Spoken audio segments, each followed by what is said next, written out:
ఇది మా చెరుకు తోట వ్యవసాయం అండి. ఇందులో షీల్డ్ చేతలు అంటారు దీన్ని.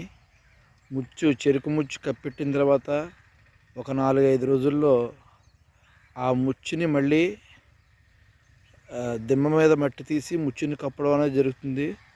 అది కొంతమంది ముచ్చు కప్పుడు అనొచ్చు, లేదంటే షీల్డ్ చేత అనొచ్చు. ఈ షీల్డ్ చేతలో నేను వెస్టేజ్ని నమ్మాను కాబట్టి ఇందులో గ్రాన్యువల్స్ మన భూమి యొక్క భౌతిక స్థితిని అంటే pH వాల్యూని పెంచడానికి మరియు వేరు వ్యవస్థని అద్భుతంగా డెవలప్ చేయడానికి వెస్టేజ్ గ్రాన్యువల్స్, హ్యూమిక్ గ్రాన్యువల్స్ అన్నది నేను యూజ్ చేయడం జరుగుతుంది.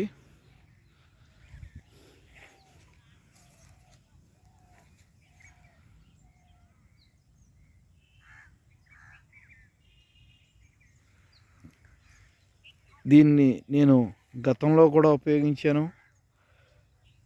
ప్రతి ఒక్కరూ ఈ విధంగా ఉపయోగించడం వల్ల వేరు వ్యవస్థ బాగా అభివృద్ధి చెందడం, భూమి యొక్క భౌతిక స్థితి మారడం వ్యవసాయానికి ఎంతో ఉపయోగకరంగా ఉంటుంది.